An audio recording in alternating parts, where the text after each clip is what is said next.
Hi everyone, welcome back to AMS Evolution North America here in Michigan. Very pleased to be joined by Jeremy Keating, who's leading the Kokomo transmission plant for Stellantis, one of its most important powertrain facilities, and a great career and experience across manufacturing and in lean manufacturing. Jeremy, we've had a session going into a lot of detail on this. Could you tell our audience more about how lean is helping you when it comes to implementing and launching products in production in the plant today? Sure. First of all, thank you for having me. Pleasure. Chris, it's a pleasure. Great event you have here. Thank you. As far as lean manufacturing and a launching program, I think the key is at the very initial stages of any program, and it starts with what we call early product or equipment management. Right? The advanced manufacturing side is making sure you design the process up front from a lean approach, and digital twin, using modeling, simulation, finding all those problems up front, in the digital phase, in the design phase before you go to the manufacturing phase where problems are found very easily and corrected very easily at no cost. That's the foundation of how things start.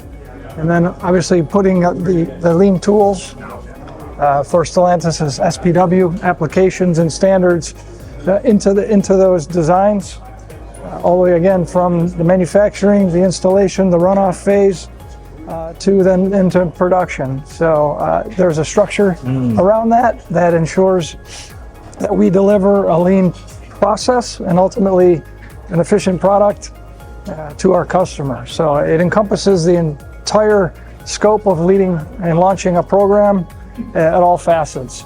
So, and our goal is zero waste, of course, zero defects, zero injuries, zero breakdowns, and there's a structure and system around that to deliver that. Yeah, sort of break down for each of those goals.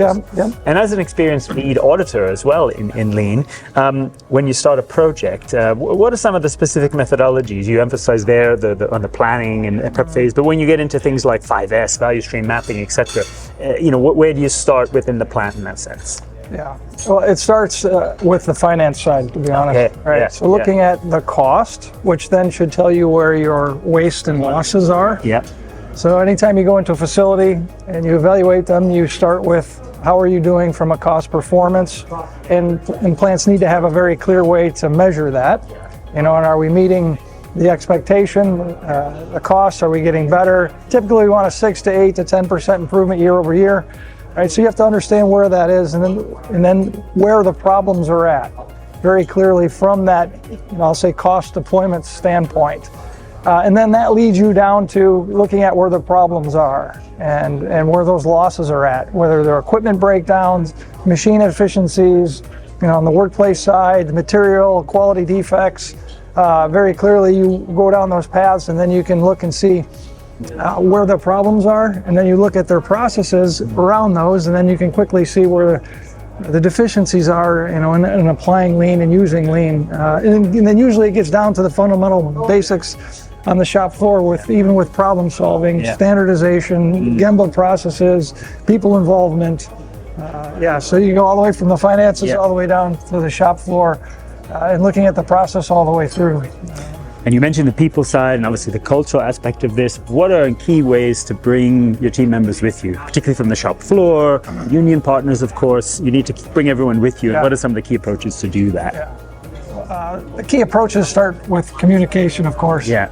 Involving the people all the way to the shop floor, all the way through the staff organization, understanding what their roles are. So it's very clear, understanding roles, responsibilities, clear measurables, the KPIs, performance, understanding the tools that are involved with that, and the roles, from everybody in the organization to the engineer, to the middle manager, to the production manager. And then you mentioned the union as well, as we have union counterparts for all our domains, so our specific areas they act as coaches, they act as communicators to the floor. They also audit us, they keep us on our toes, but they're our partner. And making everybody on the floor, a partner in our goal at the end of the day to deliver as a plant. So communication's a big part of that. And we have daily reviews on the floor level from the team member, team leaders, all the support groups, weekly meetings, monthly meetings. It's very, very clear where everybody stands and what everybody's role is. And that's extremely important that you do that.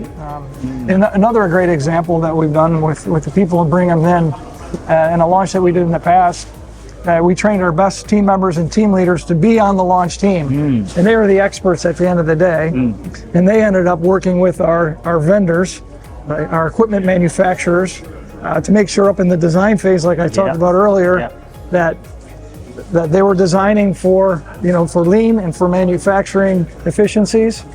And they actually designed their own processes, right? So that was a really great way and a really beneficial way, and the results were fantastic when you've got team members and team leaders designing the process that they're going to launch. Right? Ownership of it. Then they own it. They've owned it from the very beginning. Absolutely. Right? And mistakes happen as well. And they learn from that and only improve. So.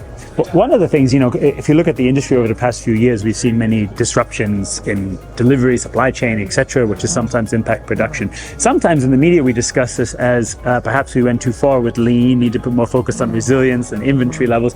Is that a misunderstanding of lean, or is there something in looking at the balance of some of these processes? Well, I think if you go back many years ago about what we call one-piece flow. Yes. The ideal system with no buffering. Yeah. I've never seen that work. No. And more the instability of the supply chain between socioeconomic issues, pandemics, hurricanes, things of that nature. You have to have a balance, in this case of, say, inventory, on-hand inventory, buffer systems. You have to control that, and we want zero losses, zero waste, but you have to measure that risk, right? And I think if I've got a supplier that's in China with a 10-week delivery and there's a problem, the losses that could occur because I don't have the right safety stock would far outweigh trying to have a one-piece flow type of situation. So there's a real balance. But so I think you still have to have that level of, I'll say, resilience, but in terms of inventory control. And you can still do a lot with inside of that on the lean side, on the process side, to reduce waste and losses and costs in the process that you can control. Absolutely. Right? So Absolutely. I think the things that you can't control, you gotta reduce those risks, mitigate the risks. The things you can control, you apply the lean tools to and get better at. Absolutely. Final question, you've emphasized that right from the beginning, you look at design phase, you get procurement and finance involved, and then work it through. Are there effective processes, ways to ensure this communication across departments? Is that something in the lean process that you really have to make sure is just installed? Instilled?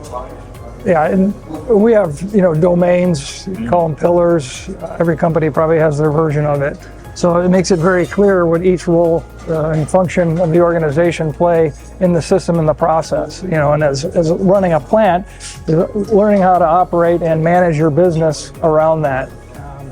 And it takes time. Absolutely. How do we actually manage the business from a lean perspective where everybody's aligned to deliver the same results at the end in each of their respective responsibilities, tools and processes that have to be done. So should never be ambiguity to knowing where your problems are at, what your role is, and how you're doing. So you're always being able to measure, see, and understand what you need to work on and fix in the process of lean.